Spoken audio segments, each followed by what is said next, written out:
just on time. Thanks, Greg. Oh, there he is. Aha. Hey, Greg. Hello. Thanks for filling in. We are good. The time is 6:30. And with us this evening is Chris Hood. Is Kim online too? Yep. Kim Dunsmore, Ben Peters, William Lovis, Michael Gary, Mike Roth, and Patrick Knight. And Craig Schulte. Mm-hmm. How quickly we forget. Now time for open forum. Is anyone here for the open forum this evening? Okay. All right, moving along, 5 minutes. City Hall and Liquor Store project update. Yay. Good evening. Good evening. Hey, John. How many more cars? No. I think we're done digging those up. Good evening, everyone. Again, my name is John Hagenmiller. I'm with McGough Construction. I'm the site superintendent for the City Hall and City Municipal Liquor Store. Just a quick update on the progress that we've made over the last few weeks that since we met. Right now, footings are 90% complete. They'll be complete Monday. And our foundation walls, as of this Thursday, tomorrow, will be around 70-75% complete. And then we are starting to backfill. We're getting rid of that big mountain of dirt that we have. And we'll continue that for the next week and a half to 2 weeks. In the next few weeks, we'll be beginning the geothermal wells, and we'll start our below slab plumbing and our below slab electric. And after that, we'll start prepping for floor slab. So that's the quick update. And we have not dug up anything else, and hopefully we do not find anything else. So after this, it's just going to be there anyways. Yeah. Yeah. It is, to an extent. If anyone has any questions, or if anyone needs a site tour, just please let me know. Mike knows how to get a hold of me, and you're more than welcome to come down. Great, thank you very much. Yeah. Thank you very much for your time. Thank you. No, you won't have to freeze anymore. No. Go back outside where it's warm. Right. All right, moving on to the consent agenda. We make a motion. We do need to add one item to the consent agenda. That is the temporary liquor license for the bingo tent for fishermen. Yes, and that is the insurance related to it and the certificate patch. I'm sorry. So we don't The have to applic- add this too. Well, I meant it all together. Yeah, Oh, it all goes gotcha. together. With that, so if you'd like a motion to add that along with approving the consent agenda. I would make the motion. Second. All right, anything further? Okay, roll call. All in favor of the amended consent agenda. Craig? Aye. Ben? Aye. William? Aye. Michael? Aye. Tracy? Aye. Okay. Thank you. The library budget. Yeah.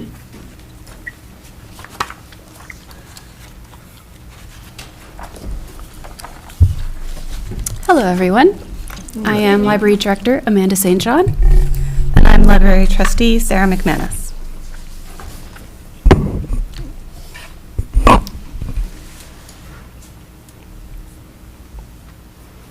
Did you have any summaries you wanted to start out with, or? I could reiterate some of the message that I provided in a memo to City Council. The library budget is presented to City Council earlier than other departments because we are supported in funding with a joint powers agreement from the county. So we have an obligation to get our budget to them before August 16th. And then the budget that we're proposing, or that the library trustees have prepared for you, represents a 9.8% increase. The salaries, wages, and insurance are projected by the city of Grand Marais.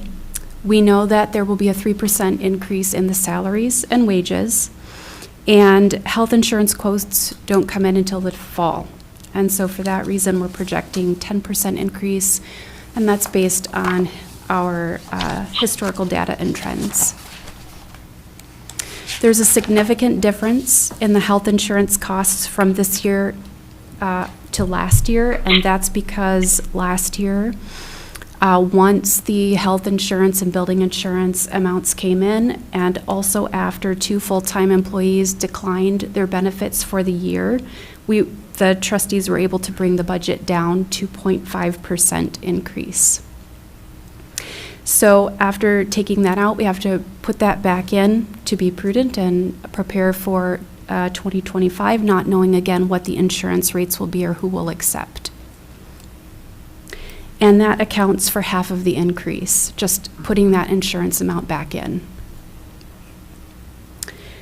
Operations, we are finally looking at something that we could start to call normal operations, because we haven't had reliable data in the last several years, given the pandemic and then the flood and being understaffed. It really changed the picture of what we needed to operate.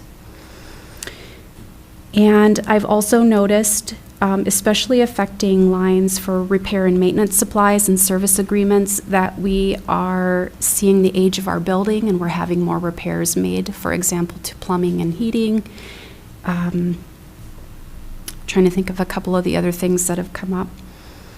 Supply costs are also higher, and then our output levels are higher since we're fully staffed. So with that overview of the budget, the growth in just the operational budget is less than $4,000 for each city and county, and we welcome your questions. And you are on the library board, right? Mm-hmm. So I thought, okay. Yeah. Anyone have questions at all? Craig, did you have anything?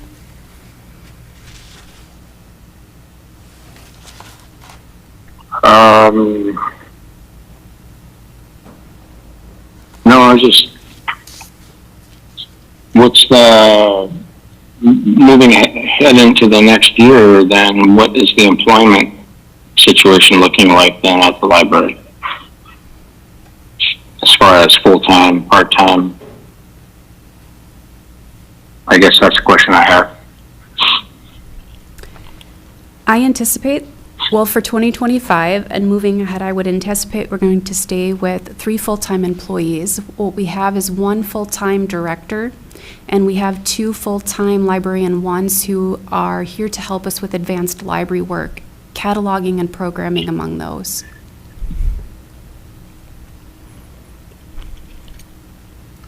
So it's, I know last year's discussion, there was some changes, whatever. And so is it right to summarize that now you feel you've got that where you want it and you expect it to stay?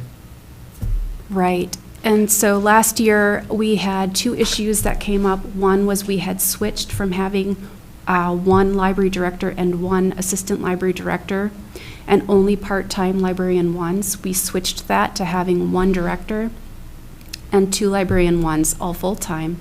And then we also had the positions that had been open for so long, and it played with the numbers as to what we actually needed to operate. So yes, what we're looking at are 3 full-time employees, with the rest of our staff being part-time employees, and I expect that to be stable moving forward. Great. Anything else? Mm-hmm. No? All right. I didn't have anything. I don't see a lot of change, and we understand the insurance, of course. Those are all Yeah. the, Like if it wasn't for The that, unexpected. they wouldn't be here. So. yeah, I mean, really, I don't see that you have made a lot of changes to anything. So, I mean, with the rest of your programming or other costs. Right. That way, the orders, so, okay. I would make a motion to approve the library budget as presented. Anyone like to second that motion? I'd second it. All right. Any further comments or discussions? All right, I'll take a roll call vote. Michael? Aye. William? Aye. Ben? Aye. Craig? Aye. Aye. All right. Thank you. Did you you. have something? I just thank you so much for your support of the library. It is a jewel in the county, and we are so fortunate to have it. We are. Yeah. And we're very fortunate that so many people and visitors take advantage of it, as they should. And thank you for all your work. All right, moving right along. Next up is the development agreement. Do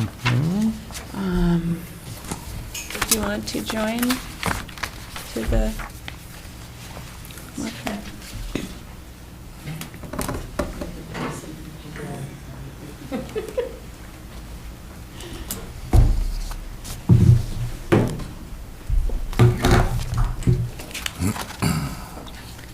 Mike, or actually, I suppose planning.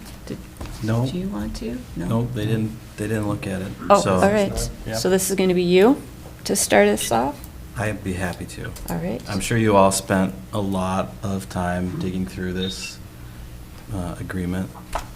There's a lot to it, of course, and we've been working on it for a number of months now. Absolutely. And so I mentioned a few things I thought worth pointing out about it.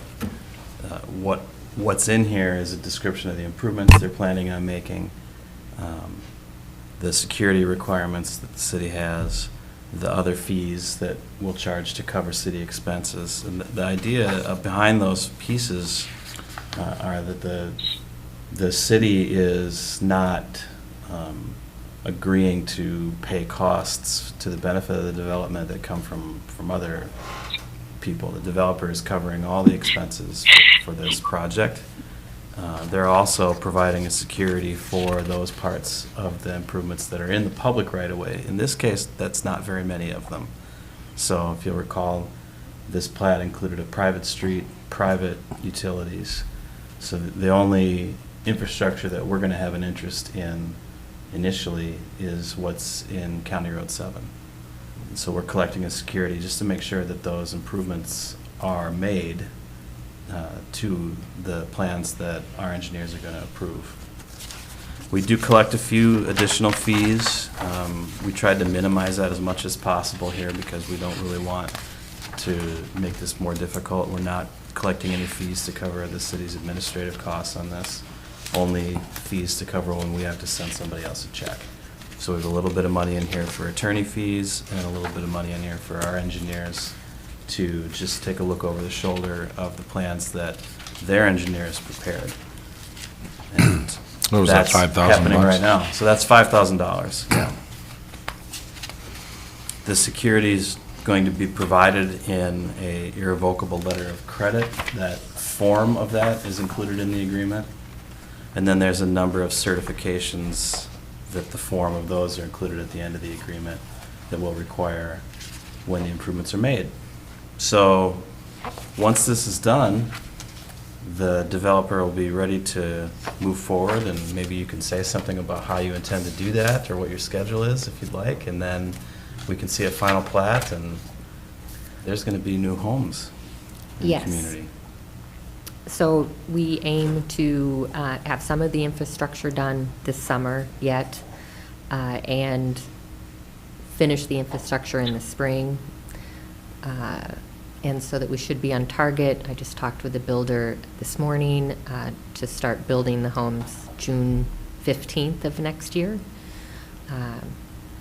And so, yeah, we will slowly but surely, we're getting it done. If you have any specific questions, please let me know. And I should introduce you, this is Jane Penner, who, Nanapush LLC is the developer. And, yeah, the two of us, knowing nothing about developing, going into this, have struggled through, but we, you know, Mike has been a huge help in reaching this agreement and helping us understand all the details, but, and being very flexible with it, too. Yeah, it's my understanding from our conversation earlier, this is our city attorney's template for this, right? Is that what you were? It is. I left which- my notes at home from that This is conversation. our I think our fourth time using this template, and perhaps the first one that we've actually finished. Oh, good. I can see So, that. All right. we were negotiating another one with Vesta, and we were negotiating another one with Anton's project a number of years ago. And we were negotiating another one even before that for a project on the Gopher Cabins property. Mhm. And so far, you're it. Congratulations. Yeah. And thank you. We're pretty determined, so. Yeah. So Mike, and you said that we'll see a final plat of this? Yes. Okay. So the final plat is required before they can actually sell the lots. Since you're building the homes and selling the homes, that's not going to happen tomorrow. Right. Right. So my understanding is before we can obtain final plat approval, all of the infrastructure has to be in place. You can come in now, I think, once the plans are approved and you're starting, we can. Oh, great. We can move forward. So on that's that. helpful. So Yeah. we could actually go for final plat approval Yeah. this fall if we had the surveying and everything laid Yeah. out. And oh, okay. Great. So that's what I think would be smart to do, to have that, so there's no Mhm. barriers moving forward to construction. And there will, just for clarity, there will be a nonprofit that we're forming that will be the actual builder of the homes that employs the builder. So the lots will be conveyed from Nanapush LLC to Lumi Homes nonprofit that is actually building the homes. Paper contractor, right? I don't know what a paper contractor is. We're hiring an independent contractor, which will be Dave Plummer, has agreed to take on training of the students. And we're forming the nonprofit so that we're hoping to receive some additional donations to keep the home prices lower. And so that was the purpose of forming it that way. And Jason Hale has also been really helpful in this process, but that is the Okay. system that made the most sense for us. Thank you. Once the infrastructure, the utilities, the streets, the stormwater management systems are in place, our interest in this project shifts. We're not going to be as involved in the rest of it moving forward. We'll be considering applications for land use permits for this project like we would on any other lot with any other builder. So this is kind of the tough part. Once we get this done, then Yeah. the next permits are easy. It's for the infrastructure for the buildable lots.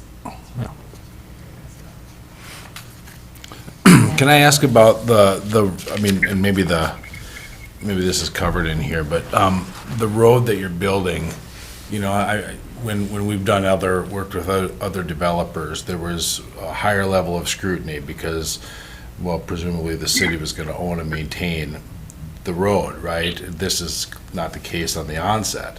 But what happens down we don't know, right? Like, you put 15 homes out there and community says, hey, we can't, the HOA falls apart or something happens and now the road is sitting there and we're not going to strand 15 or 18 homes. What are we going to do? Like, are we protected? Like, is the road going to be built to a standard that we would do or not? Yes and no. I don't know if we would make plans to build this type of development with public infrastructure the way that it's laid out, but it's being designed by a civil engineer to standards that any civil engineer would use to build it. I don't have any concerns in the near term about that, but I definitely think we've left that risk here in the long term if we're going to allow private roads and utilities. So I think that private roads and utilities helps this occur now, whereas from a cost perspective, it just may not be able to if it was public roads and utilities. But there's the risk that you, I think, pretty clearly identified is what happens in the future. And- So what have we done to try to mitigate that? there is an association, right? All those documents were created. That's something that you looked at and reviewed when you considered the preliminary plat initially. And the developer is seeding the homeowner association with some funds up front to make sure that if there are any significant issues right away before the association's had time to collect any dues, that they're ready to take care of it.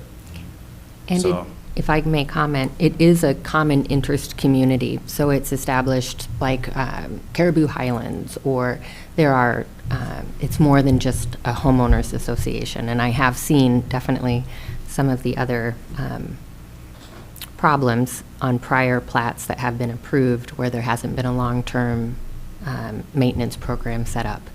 But this common interest community does have a capital reserve replacement fund so that the homeowners will pay into that. But because it might take 10 years for that to reach, an acceptable level to have to replace a main or improve the road, Jane Nanapush LLC is funding that up front to deal with that and to help the association along. And it's more than just like a regular homeowners association that you've seen. There's foreclosure if folks don't pay into it. There's a lot more stringent. I don't think you were here for the preliminary plat hearing, but it's an association that's this thick, that's been formed by an attorney in Duluth that all she does is common interest communities. So I think it's really designed to last the ages and not have this be a problem for the city in the future. I mean, it's to the point that, I'm sure that some buyers are going to look at it and say, ugh, boy, this is pretty intense, but it's there for a reason, to prevent the city having to deal with this in the future. And I probably shared that same concern pretty strongly a number of times throughout this Absolutely. conversation. I mean, that's and why it's we formed the CIC, was Yeah. Mike's feedback on that. taken some steps that we can take to try to manage it, but there is a risk. Yeah, I understand. Yeah.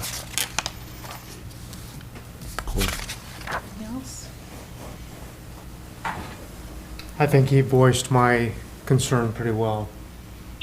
Because I think we have a history of not getting it right in this town, where it eventually falls to the city to correct and caretake for those roads that weren't put into a standard. I can think of a few situations like that, but the timeline in my head on say, Humphrey Circle or 7th Avenue East or some of those other roads is that it was instantly a public road, but not built to our standards. So it was a problem from day one that we didn't do it right, that we didn't have the plans to construct those roads the way that I think we would today. This feels a little different to me, that the plans for this road are going to be fine, and the system set up to maintain it is there from day one as well. Whereas on those other roads, that we were the system from day one and didn't get them built, I think, to the standard that we would want them to. What I like about Humphrey is that the development had front footage on the public roadway, rather than being reliant on a road utility easement for that volume of traffic. Yeah, and it's quite a bit. And that's kind of seeming to be asked about the future development over on 8th. How are they getting in there? How are they getting out? Yeah, I think that's a symptom maybe of the difference in lot sizes that Humphrey Circle has compared to what our zoning ordinance allows today. Those are 12 to 15,000 square feet lots, and we're allowing 5,000 square foot lots now. All right, anything Yeah, else? Craig? I have a question. Are there any requirements? I don't remember. I mean, I know Humphrey Circle, but I don't know, are there fire hydrants up in Humphrey Circle? When they put in the water, when they ran the city water sewer up into those lots, do we, as the city, require any type of preventative fire suppression type systems when plots like this are developed that could be 12 to 15 homes on a private road in a city that has no fire hydrants? I mean, do we require something like that, or is Yes. it in this plan to have some? We want a fire hydrant. There is a and fire there is hydrant fire planned, and we did design the preliminary plat to allow for fire truck access and turnaround. So there is a fire hydrant up there for firefighting, designed by the engineers to take care of any fire suppression that may be needed. We That will be. Pressure. Yeah, that's different than being on County Road 7, correct? I mean, there'll be a fire hydrant within the development? Yes. There is a fire hydrant at the Is that- top of the development, right? There's like a T to the top of the development, and it's going to be located, I believe, on the southeast corner of the Okay. fire truck turnaround, which should be at the top of the, 800 feet up from County Okay. Road. And I don't know offhand whether there West is Fifth. one in Humphrey East Circle. There is. Is there? I would assume so. Okay. And we also checked to make sure there was adequate pressure from the East Fifth up to this point, and there is more than abundant pressure to serve that hydrant. Okay. Anything you. else, Craig? What's that? Anything else? Or, No, I was just, that's one concern I had of that type of development, or the past ones we've done also, so. Okay. all right. Would anyone like to make a motion for the approval of the development agreement for Norriscogan subdivision? I make that motion. All right, second. Second. Any further discussion, questions? All right, roll call vote. Craig? Aye. Ben? Aye. Aye. Michael? Aye. Aye. All right, Thank you very much. thank you. Thank you. Can't say enough. Have a good evening. You too. Any thanks?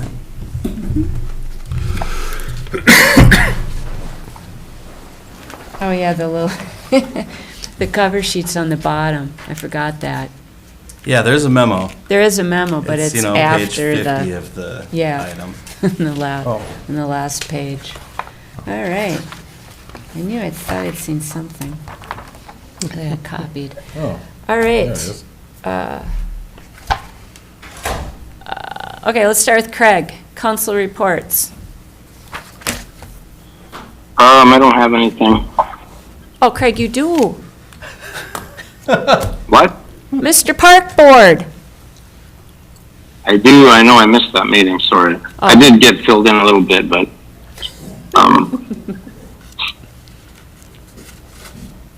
No, the Parks I was and home. Trails designation. We're regionally significant. Yeah. That's big news. It is. Cool. oh, the park. Yeah, well, there's some discussion there. I'll bring that to the table next time. Okay. Can we still set off balloons With now? with the rec park. Spoiler. Okay. All right, Ben. Planning and zoning, but that's gonna be on probably next Next. week's, Yeah. or next. Next city meeting, council, which is in next 3 meeting. weeks. Oh. Yeah, In 3 weeks. Oh, right. on the 31st. Yeah, but we had some good discussion over a planned unit development being proposed between First 6th and one. 7th off of 3rd. So, that was exciting. Tabled the second, we were discussing the process of conditional use permits and some of those things that Mike and staff have been working on, trying to get some clarity and get some writing behind what are the processes of going to get a permit or going to get, The variance. the variance request or whatever, right? And then they sent a survey out, which was lovely, and I think only one of us remembered to fill it out, or two or something, so. Well, I was going to ask about that, because okay, you answered one question. You guys had, been talking about it. And then my other question was, have we gotten, like, asked other cities what their process is, just so we have examples to see of anything new or different or whatever.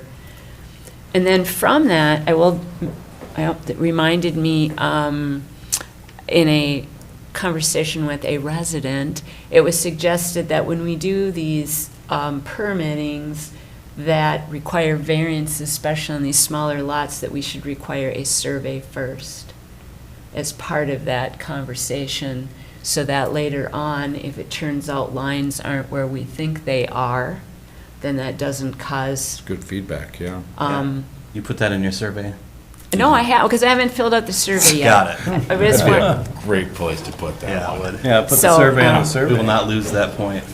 but I thought that made a lot of sense, Yeah, because it does. even that last one, I remember even the owners saying, well, I'm not sure where my property lines are. I'm like, okay, really? And Yeah. I thought, well, how common sense is that? Everyone would want to know the answer to that. I mean, Especially when they're it's tight like beneficial that. all the way around. And then would spare a future person, just make a more intelligent decision. Anyways, okay, I need to put it on my survey, though. Yeah. Okay. So that was the bulk of that, so we'll talk more about that in 3 weeks. Just got an email today, a meeting that we're gonna be meeting with for the law enforcement, on the 22nd of August. So that's cool. Something. That's what we're gonna do. Are you unavailable that day? Well, we'll pick a Maybe. different day. Well, or whatever, that's Or fine. we'll pick I a don't different wanna- negotiating team. There was Yeah, a step up to you all. forward. Yeah, I don't want to, whatever. I just sent my notes, we can talk about it later. Okay, That's it. okay. I do not have anything. We have to get some stuff. I know it. going. We got to get better communication with these. Yeah, I think so. You come join us. Fun. Okay, Yep, that was that. okay. And then canvas, but I couldn't make the meeting today, but you must have. Mhm. Good. Well, one other thing about the survey, we talked about, that I think Anton brought up, that we wanted to extend the invite on Yes, that that was survey to brilliant. either people that had been part of the process or Who to had done follow up, one right? and- Like that's yeah. real-time feedback, how are we doing? Oh, So, Yeah. all right. And maybe we could just have that be, like when people are done with it, like we just said, how'd it go? Right. Like people do when. Sure. Happens all the If time. you say yes, they'll give us high rankings. If you say no, they probably won't. Okay, well, there's that. we'll see you at final plat.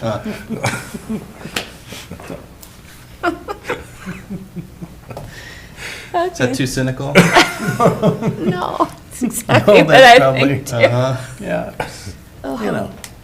Okay, anything Right. else? No. That's it. All right. Library, we did that. July 18th next, I think that's Thursday. We have a meeting with the U.S. Army Corps of Engineers, the coastal engineers that are helping us with potentially East Bay will be coming up for an in-person meeting.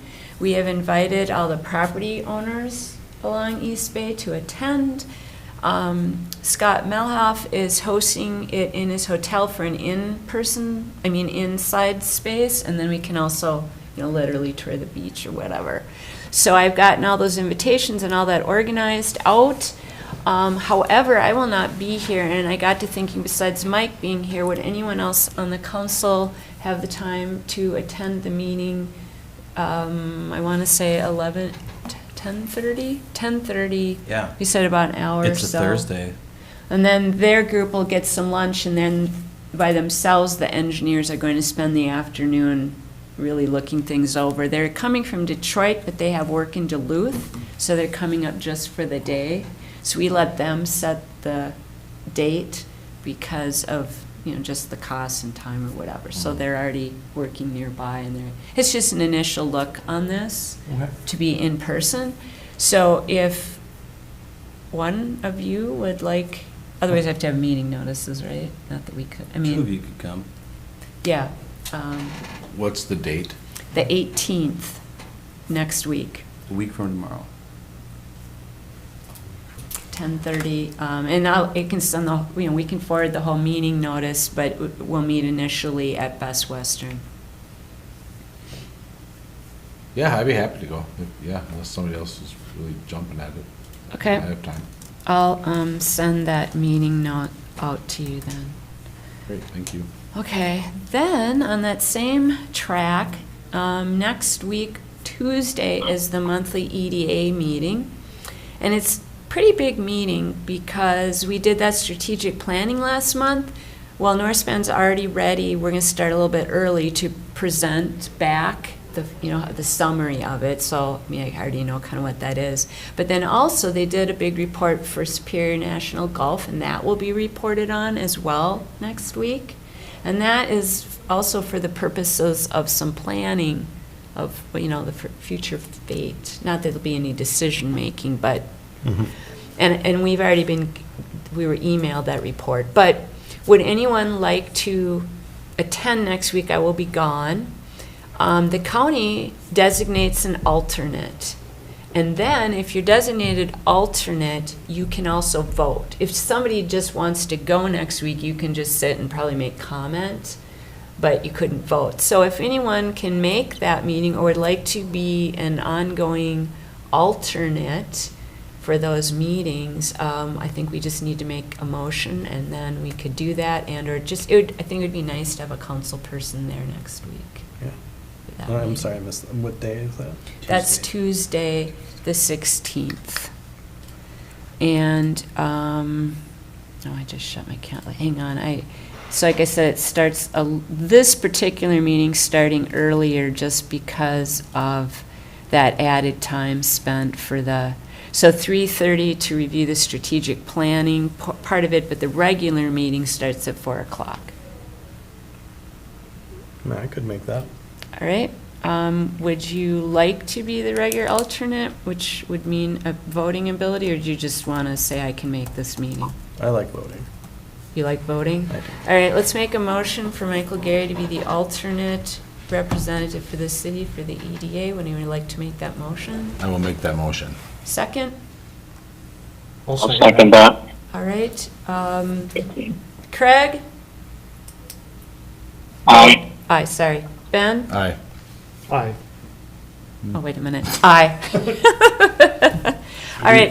You like to vote? I do. I'll just play it.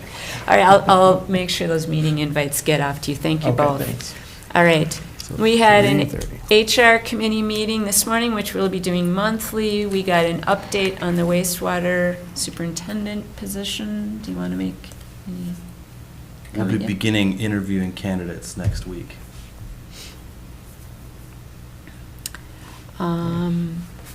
The Rovina Claxton is working on our audit. She gave us a little update work to date, identified right away we need new handbooks for separate union and department heads, so union and non-union. So that's one of the first pieces. There's lots of other things she's identified, but she's still working along in that. That was the main pieces. We also began looking at a compensation report. Some new data has been put together, providing comparables within Minnesota cities, and we'll be looking at that this is all at the department head level, not at union level, and then also maybe a little bit of refresh in some job descriptions, and then we're going to fine tune the comparable cities for each of those department heads to kind of get them. She did a first cut through, and then we're going to kind of fine tune that is to start some of that baseline work for that.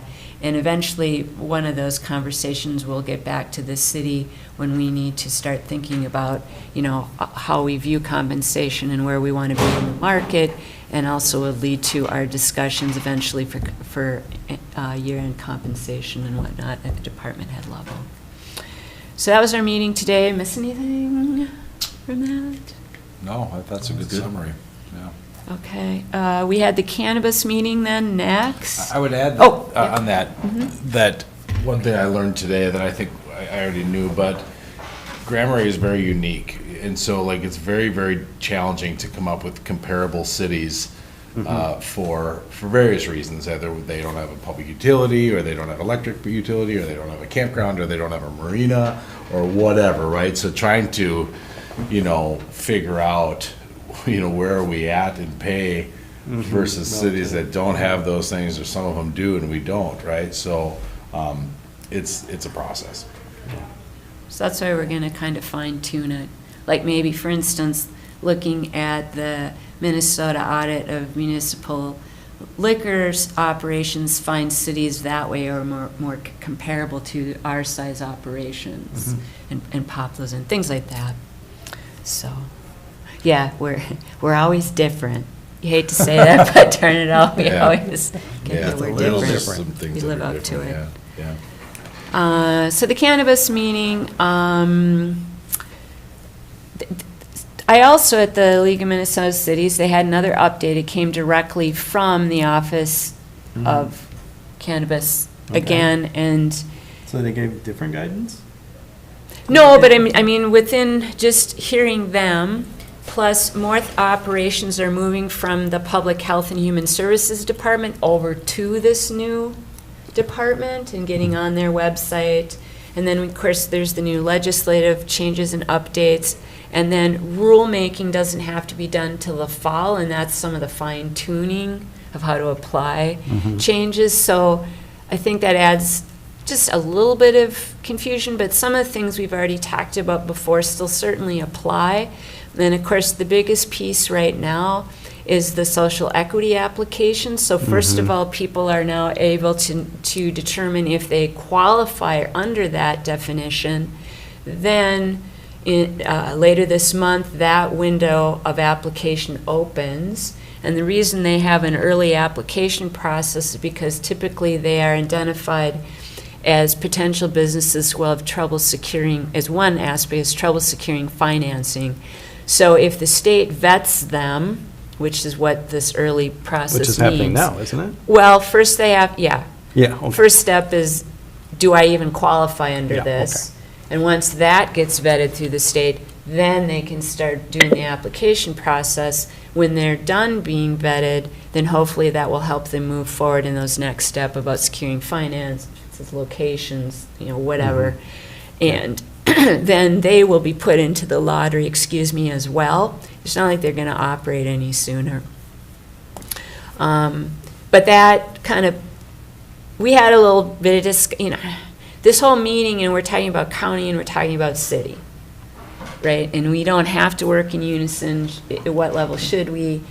But I know, like Mike thinks most of our zoning is in place. I'm not so sure, but that is one of the things we need to get ready, because that does affect those social equity applicants, because part of what they'll be identifying is where they want to operate. I don't even know if we have any, but we could. Right. So I think those kind of pieces we need to get our ducks in a row and get done. The state has already written out a standard ordinance template that we can, certainly a model ordinance we can work off of. And so besides zoning, times of operation are in there. And then they have those business caps. And remember, there's all those different kinds of business, meso, micro. Yeah. The whole deal, they all have caps. There's caps for social equity and caps for regular applicants, and they're set until 2026. And then the state will relook at those caps.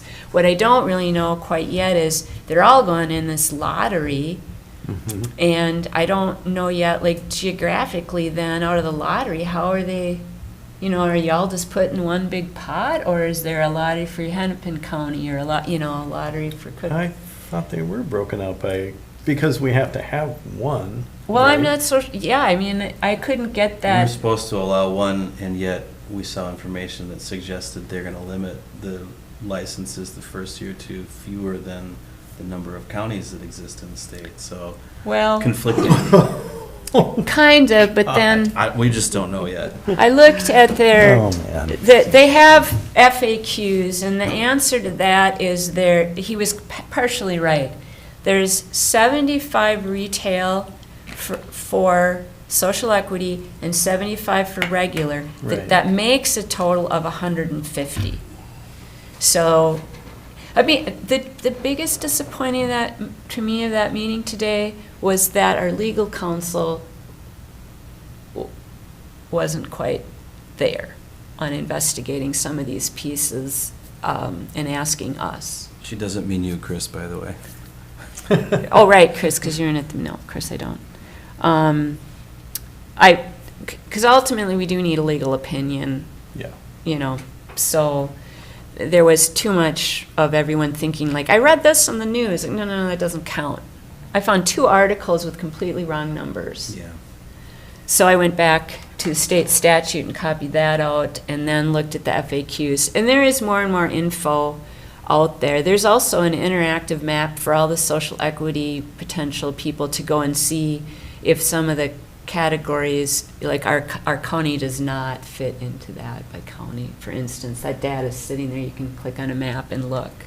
And just like I sent you guys that, all the registered current, Right. you can look at that all the time. The other thing too is once we move to this full licensing, all these low potency, I don't want the word dealer, but retailer, they will all be under our registration as well, not just the new cannabis. All of them will need to be in our registration process. Right now, it was kind of like, just make sure you go to the state and you can keep doing what Yeah. you do.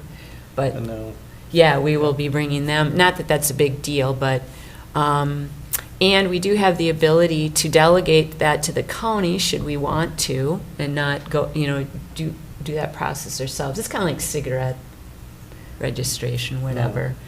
The times of operation, I believe we determined does match a liquor store operation. Seems to.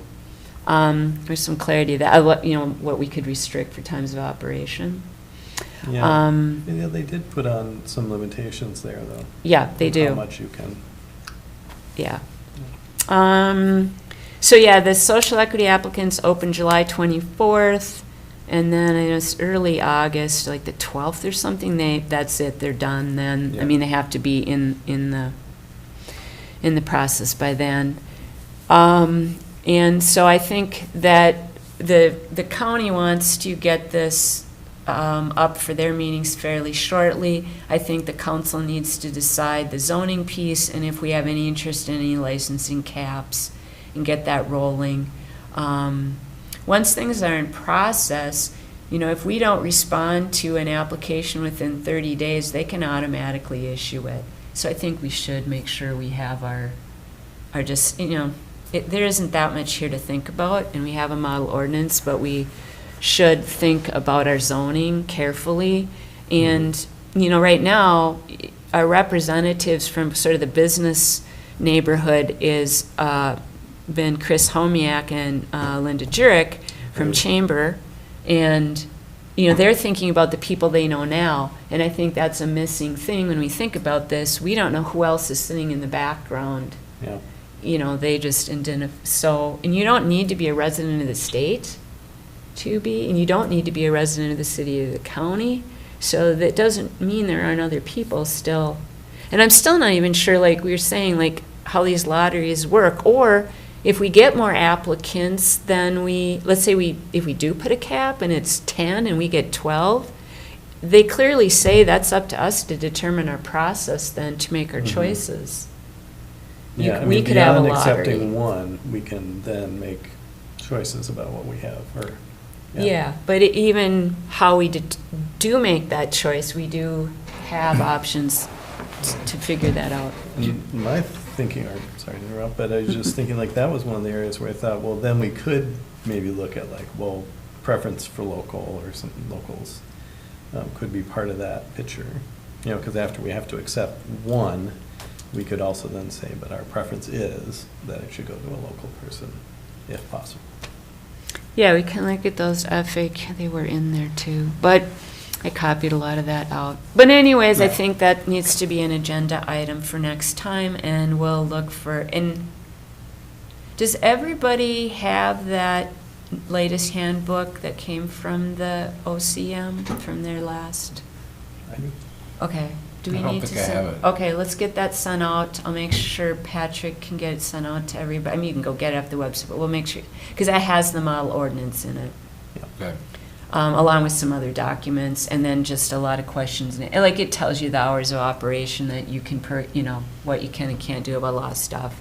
It has, and the OCM now has a page for local government on there. So their page is getting built out. And if you haven't signed up, you can sign up to make sure they have monthly webinars. I don't know, anything else from that meeting?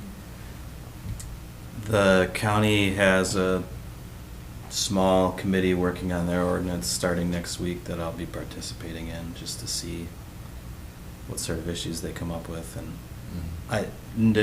like Tracy said, there's no guarantee that you're gonna wanna set the same rules that the county does.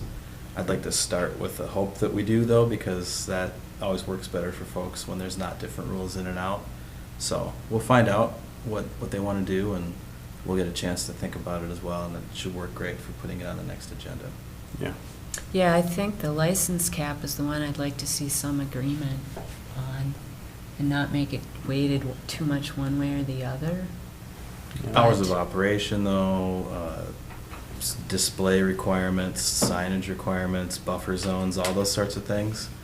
If we want them, I hope we want the same thing that the county does, because otherwise it'll just get confusing for folks. Yeah, that was brought up a few times. Let's see if we can do some of that.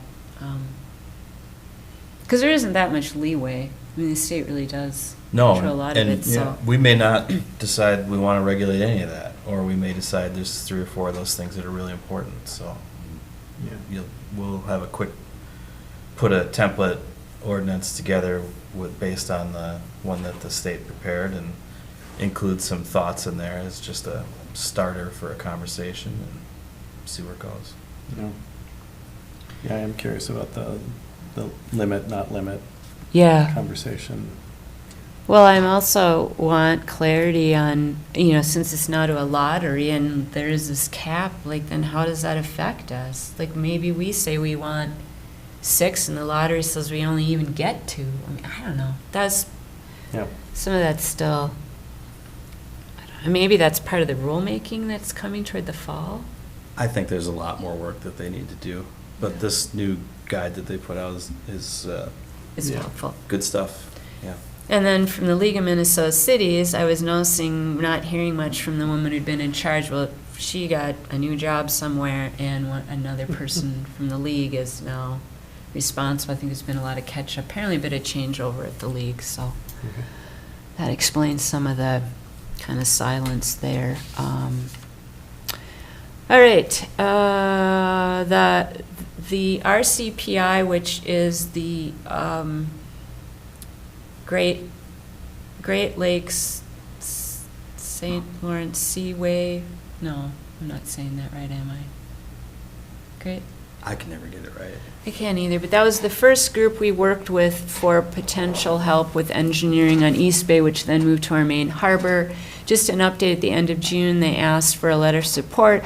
They are moving our project forward to seek some funding for design, and they're doing that for us with no obligations, so we did that. I did attend, was invited to a program, Care Partners, and I think North Shore Healthcare. They participated in a program called Age-Friendly Communities. It's an international program. In the U.S., it's administered by AARP, and they went through this process and received the designation. What comes from that is some good thoughts and comments for planning, and I think it could have application for the city. As soon as I get an electronic copy of it, I'll send it out to everybody. But they did quite a few very thorough interviews with community groups in all the pockets of the county. Got some really good data, and I think that's the main piece. If there's some kind of planning, we could, take those voices in, what their priorities were and whatnot. So, League of Minnesota Cities, met lots of council members and mayors, interesting conversations. I had a really long conversation with a council person from Fergus Falls, listening to all their cannabis issues. Makes me realize every city is different, have different concerns and angles about this. Had an interesting conversation with the Edina mayor, who, in giving his history, he had been appointed, and then he talked about the appointment process that Edina goes through, and I thought, oh, we've been through this a couple times. I'd love to learn more about your process. Maybe we could help fine-tune ours. Obviously, there are like 29 applicants, but still. So just those kinds of things are interesting things to learn about. I did go, actually 2 different times, learned about the emergency medical services issues, and maybe you've all been watching this in the news as well, but they've got a new structure in place to address some of these issues, and they now have 3 divisions: medical services, ambulance services, and EMS services, divided in that way.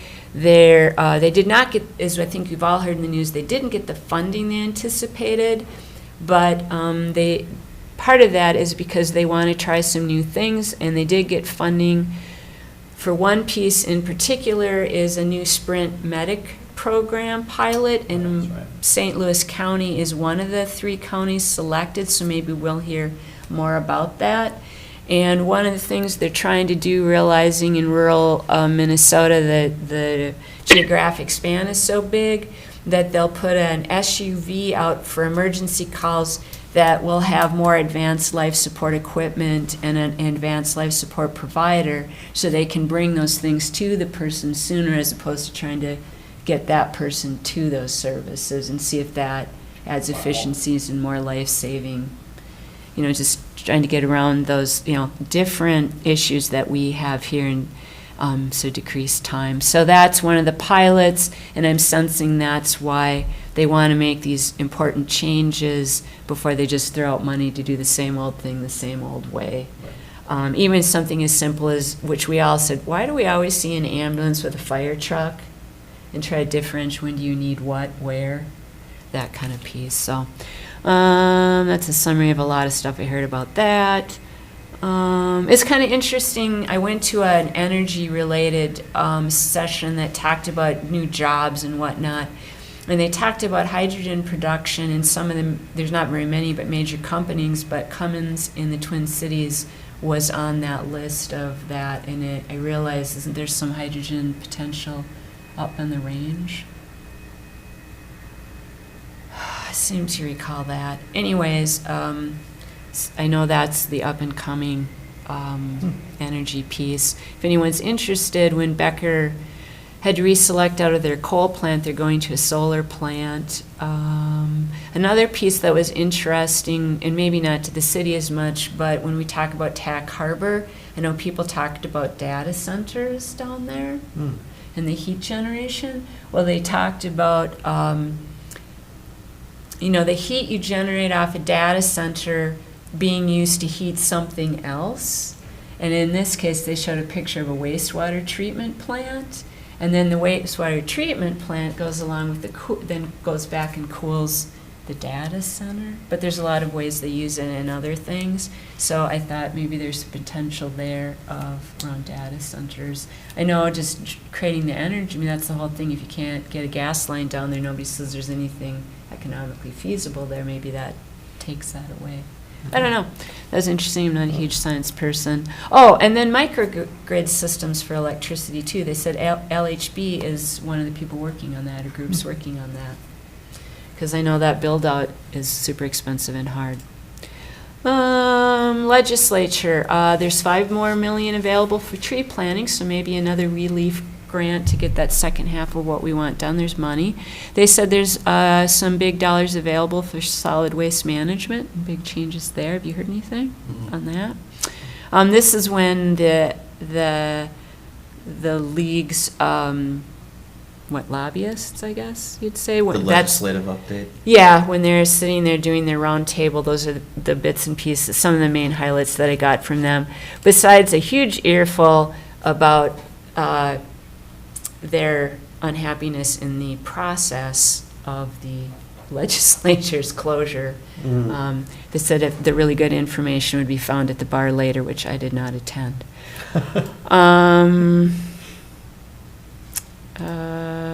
And then just back to what I heard about cannabis, but we kind of already went through that. So there's a lot more interesting stuff. Mostly it's just really good conversation to hear what's going on in other cities.